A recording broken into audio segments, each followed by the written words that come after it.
Officers then found the same male a short distance away from the house where they originally spoke with him at.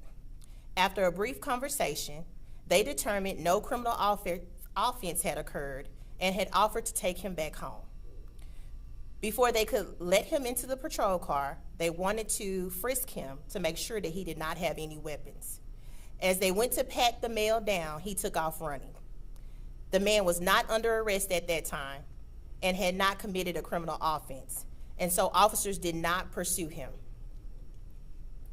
The same officers returned back to the family member to speak with them and to let them know that they had found the male.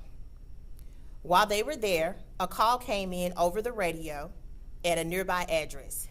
The homeowner called 911 to report that a man holding a gun had approached him and requested money, but then quickly left the scene. Based on the description the homeowner gave, officers quickly recognized this was the same 20-year-old male that they had encountered earlier. They began searching the area for the male. While officers were out searching, the family member reported that he had returned home and was attempting to take a pickup truck in the driveway. Officers went back to the family member's home, which is located along Shady Drive. And as they were pulling in, the male then started to back out of the driveway. The responding officers reported seeing a firearm. They quickly called out a description of the pickup truck. Other officers located the pickup truck and initiated a vehicle pursuit. Based on our investigation, which includes an initial review of body-worn camera footage and dash cam footage, we believe the suspect fired a shot through his window shield at one of our officers who were posted up ahead of the vehicle pursuit. The officer was not injured. Moments later, the male crashed into another vehicle that was traveling along Shady Valley Drive. The driver of that vehicle that the suspect hit did not suffer any life-threatening injuries.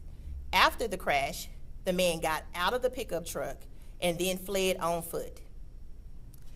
Officers followed him and quickly located him in a driveway at a home in the 3700 block of Shady Valley Drive. There's a carport in this driveway along with the pickup truck that was parked. Two officers approached the carport and saw him.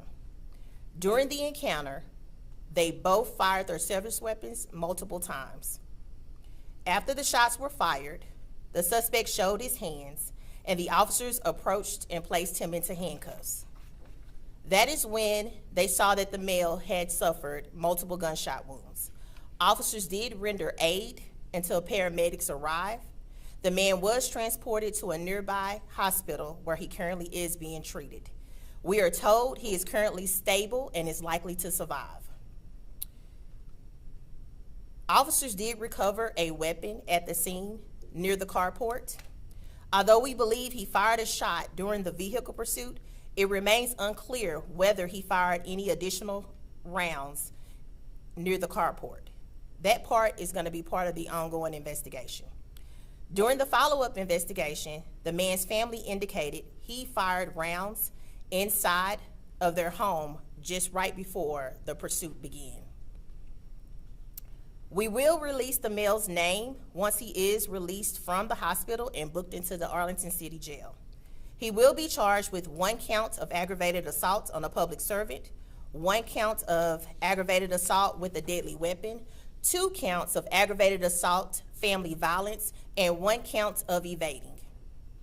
There are now 2 investigations taking place, which is routine anytime any officer fires their service weapon. The first is a criminal investigation led by our homicide team, which will look into the incident as a whole. The second is an administrative investigation led by our Internal Affairs Unit, which will look at whether department policies were followed.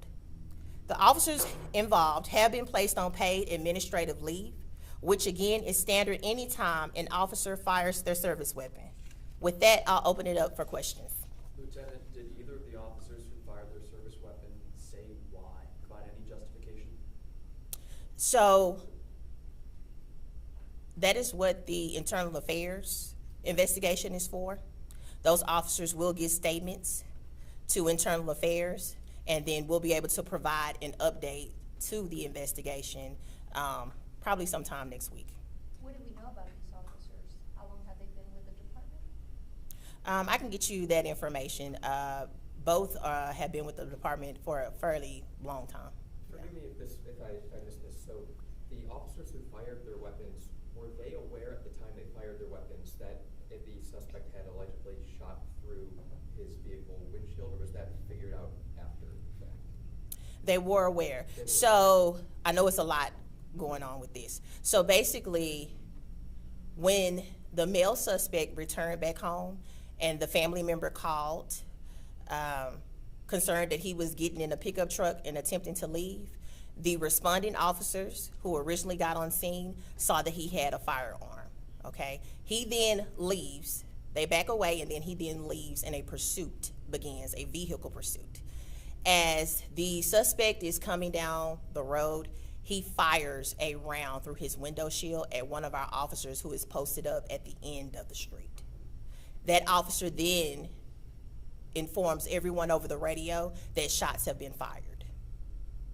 As soon as the shot is fired, a short time later, the suspect is involved in a vehicle crash. His car is disabled. That person that he hit with the vehicle, they suffered non-life-threatening injuries and they're okay. The suspect then fled on foot, and the two responding officers then located him in the, I don't want to say backyard, but it's a driveway with a carport.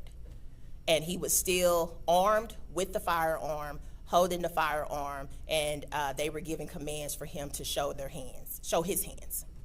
Thanks for clarifying. So yeah, I'm sorry. It went over the radio, and Yes. so everyone was aware. Yes, officers were, so everybody was on the same channel and everybody heard shots fired when that occurred. And all of this is going on in a fairly quick time. Did the suspect make specific threats to family members as he was firing in the home? I don't know what he was actually saying to them, but obviously he alarmed his family. I mean, that would alarm any of us if someone was shooting a firearm inside of a home and we're already concerned about drug usage. The first initial response was to a domestic disturbance. Was there anyone part of the team that was maybe part of the mental health task force, or does Arlington Police in domestic calls maintain any sort of mental health support personnel who accompany in typical domestic situations? So that's a two-part answer. So we do have a behavior health unit, but then also all of our officers undergo mental health crisis training as well, or crisis intervention training. So yes, the officers responding had underwent mental health training through the PD. So they were very well capable in responding to him. What sort of drugs are we talking about? Was it methamphetamine? What did they say when you initially got that call about the drug use that they were concerned about? The call was more so concerned, I believe, that the family was attempting to get him some help, to place him in some type of rehab or to go to a meeting so that he could get some help. Something that we would all do for a family member. Didn't really indicate what type of drugs, but that he had done drugs in the past, he was exhibiting some behaviors, and they wanted to get him some help. At this point, the police know whether or not that gun was involved in any other incident? Any other incident unrelated to Besides this one? this one? No, not at the moment, but we do have NIBIN testing that could tell us if that particular gun was involved in an incident, but that would take, obviously, test firing the weapon, and that will be later on in the investigation. It sounds like the family was attempting to do the right thing, get him help, it spiraled out of control. How do you kind of deal with situations where families don't have the resources to handle it and, then police come and it just kind of escalates? Well, in this situation, the family called because they did need help, and officers responded. They did a good job engaging with him. They were willing to take him back home to his family. However, he took off running. And to be clear, a behavioral health team member,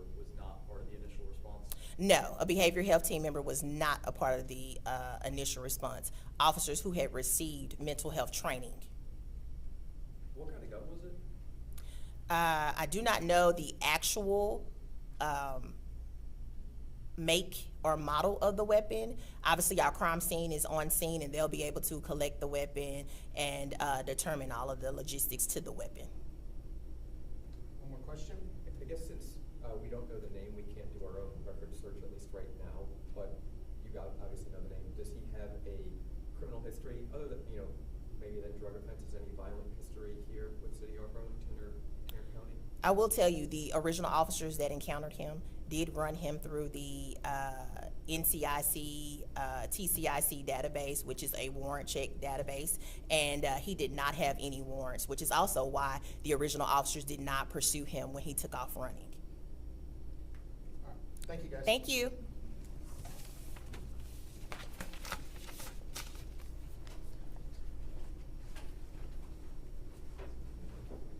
And then we'll send out a release with all the information that Lieutenant White just shared shortly.